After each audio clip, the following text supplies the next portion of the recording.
Today is from Marshall, North Carolina. Please welcome Gayle Webber.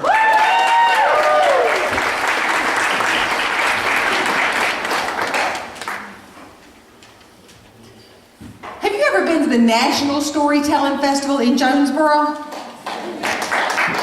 and I have gone 3 times, and they've all been wonderful. But this last year was the absolute best experience of my life. At least with clothes on, so they say.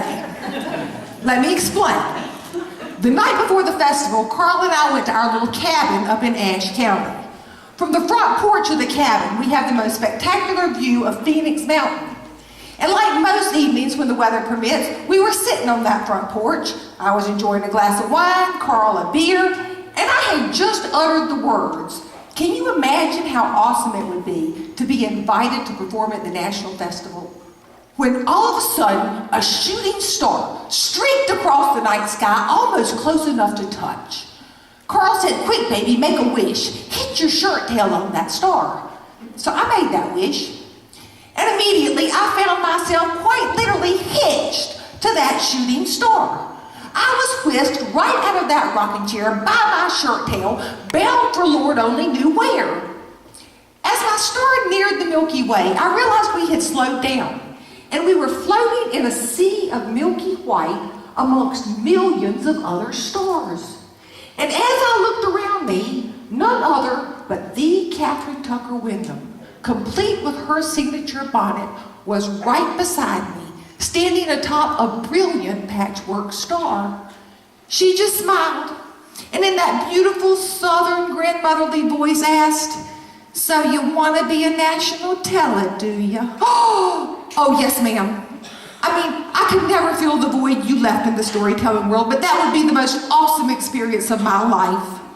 She just said, "Enjoy your ride." And just like one of the characters in her ghost stories, she and her patchwork star were gone. Almost as if chasing it, my star followed her Milky Wakes and then accelerated, still dragging me by the shirt tail. Within nanoseconds, my star set me down right inside the Creekside tent in Jonesboro, Tennessee. And I was ushered into that neat little roped off area right beside the stage where the real storytellers sit. I'll never forget, Bill Neff was on stage. The crowd was rolling with laughter, and Carl was sitting there. As I sat down between him and Jim Stoll, Carl looked at me almost knowingly and said, "Enjoy your ride."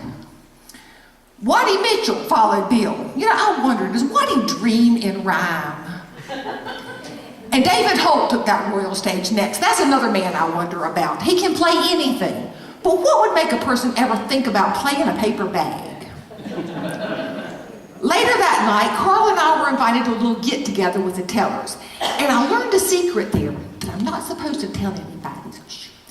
Did you know that when a group of real storytellers get together and get to telling some of their best stories, when they tell those stories amongst other storytellers, the stories come to life, y'all.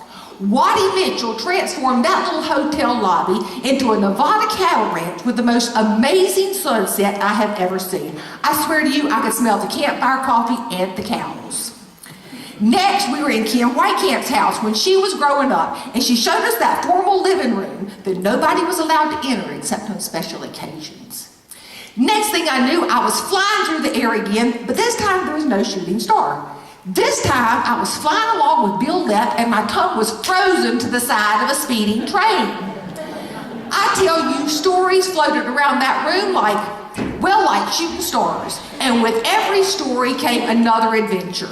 And then Donald Davis spoke of Catherine Tucker Wyndham, and an almost reverent silence fell over that room until Andy Offit started laughing. And then it started, all the do you remembers about Miss Catherine. Each teller told of his or her personal happenstance with the queen of storytelling, and with every story came yet another adventure. And then it was my turn to tell my story about a shooting star and a brilliant patchwork star and my personal rendezvous with Miss Catherine. And when I was done, Waddy looked at me and said, "And since you wished upon your star, have you enjoyed your ride thus far?" And that's when Michael Reno Harrell handed me the festival schedule. The one that says, Gayle Webber will be National Storytelling Festival's premier shooting star and the featured teller at the first annual Twilight Tales, Saturday night, 6:30, College Street tent. Oh my gosh, Saturday was a blur. Before I had a chance to get nervous, it was 6:30.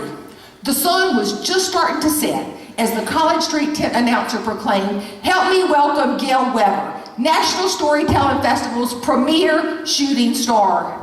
And then I was on that royal stage telling my stories, and the crowd was enjoying it, and the real tellers in that neat roped off area were laughing and nodding their heads, and I was having the absolute best time of my life.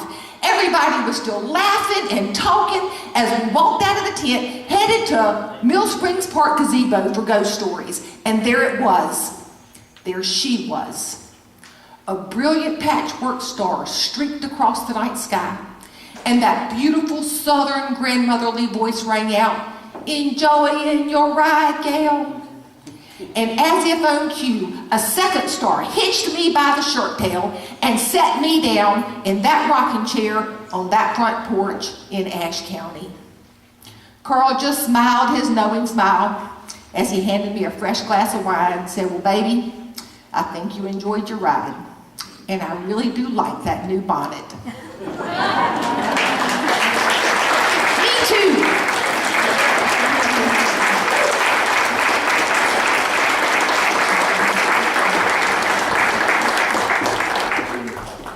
I predict that's a lie that'll come true. Okay, thank you, Gayle. Our next liar this afternoon, it comes to us from Asheville. Again, a veteran of our contest. Please welcome. Are you ready? Judges, not ready yet. I'm going too fast. We'll just wait till I look at all those pretty faces.